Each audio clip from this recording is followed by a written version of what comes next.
Fala pessoal, tudo bom? Bom dia, boa tarde, boa noite para vocês. Professor Bruno Clemente por aqui, espero que estejam todos bem.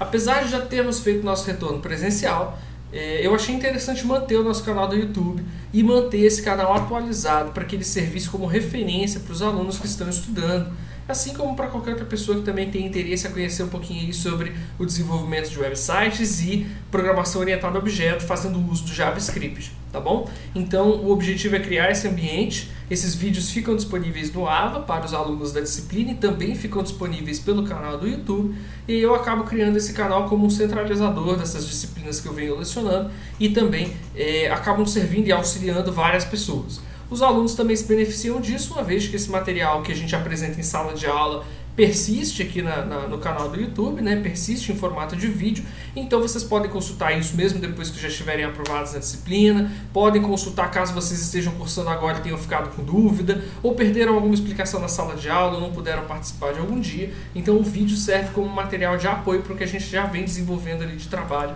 na própria sala de aula, beleza? Então vamos lá, eu vou compartilhar aqui o meu material com vocês para mostrar o que a gente vem trabalhando aqui em sala. E basicamente é isso que a gente começou a desenvolver, tá bom? Eu vou mostrar rapidamente nesse vídeo, que é um vídeo mais curto, só para apresentar o HTML, que é o HTML que gera essa página aqui. Então, no caso da disciplina de programação orientada a objeto, ela já passou por um momento, né, uma disciplina anterior de lógica de programação. Portanto, para acompanhar esse material, parte do princípio que a pessoa já tem algum conhecimento aí de HTML e CSS, para que a gente possa começar a trabalhar, assim como um básico de JavaScript, embora eu estou fazendo aí de um jeito bem tranquilo para que todo mundo possa acompanhar, beleza? Vamos lá então. Que código gera essa interface aqui, essa tela que vocês estão observando?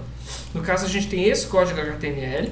Ele é um código de HTML bem padrão, tá? A gente criou ele a partir da própria IDE, ele já dá uma sugestão aqui inicial. Nós podemos identificar aqui o cabeçalho, e dentro desse cabeçalho eu botei um título para essa página, que eu coloquei aqui Professor Bruno Clemente, e depois nós temos o nosso body, que seria o corpo da página, e aqui dentro do corpo da nossa página eu coloquei aqui o seguinte, eu coloquei esse H1, cadastro de pessoas, que é justamente essa mensagem aqui que vocês estão vendo. Então H1 servindo aqui como nosso header, como nosso título, vamos dizer assim. E depois disso nós criamos uma tabela, usando aqui o comando table. O objetivo de usar table nesse momento foi simplesmente fazer uma prototipação rápida, tá? Vocês não precisam desenvolver com table. Se vocês já tiverem um conhecimento bom de CSS, vocês podem trabalhar tudo na base de div sem problema nenhum. Faz as divs, coloquem classes nessas divs ou IDs, programem no CSS o comportamento, a aparência que vocês quiserem para essa página e ela vai funcionar com perfeição. Mas o objetivo aqui era uma prototipação mais rápida porque a disciplina de HTML e CSS ela já foi cursada. Nossa preocupação aqui agora é entender essa programação JavaScript que vai criar o comportamento na tela, assim como é que a gente começa a desenvolver orientado a objeto nessa ferramenta. Tá? Então eu criei uma tabela com borda de 1 pixel, que dá justamente esse formatinho aqui que vocês estão observando, né? Separando as linhas e as colunas. E aí eu comecei a criar a seguinte estrutura. TR seria um table row, ou seja, seria uma linha de tabela. E aí dentro dela nós temos o TD, que é na verdade a coluna. Então a gente adiciona linhas e dentro das linhas nós adicionamos as colunas. Então dentro da primeira linha eu botei 2 colunas. A primeira coluna está escrito primeiro nome, 2 pontos, que seria isso, a primeira coluna da primeira linha. E depois, na segunda coluna da primeira linha, nós adicionamos um comando de input do tipo texto.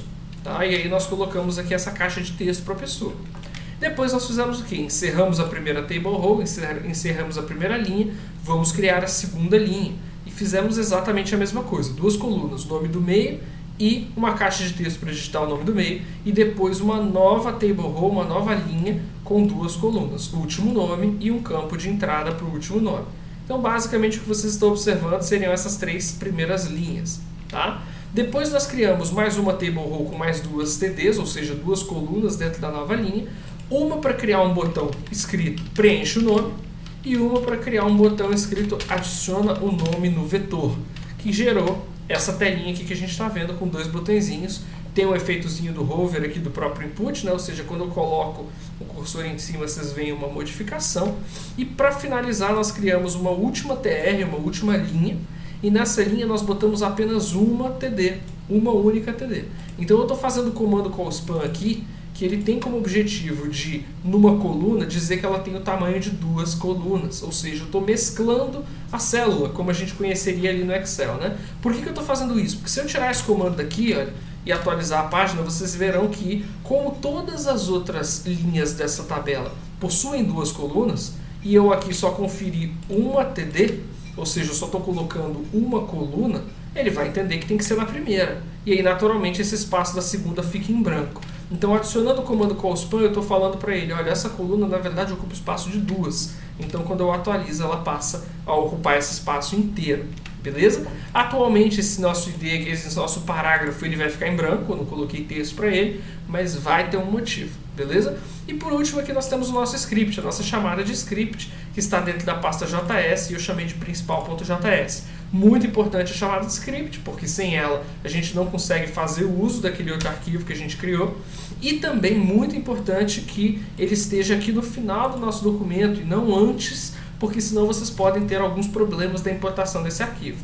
Beleza? Então, é importante sempre manter esse script ao final, não ao início do documento. Essa chamada de script, usando o comando src, que é source ou fonte, ele está indicando então qual é o caminho do arquivo aqui para nós. Então esse código HTML simples gera essa página bonita que vocês estão vendo aqui, com a qual a gente vai trabalhar. Tá bom? Eu vou encerrar esse vídeo aqui para não ficar extenso, depois a gente volta para conhecer o arquivo JavaScript.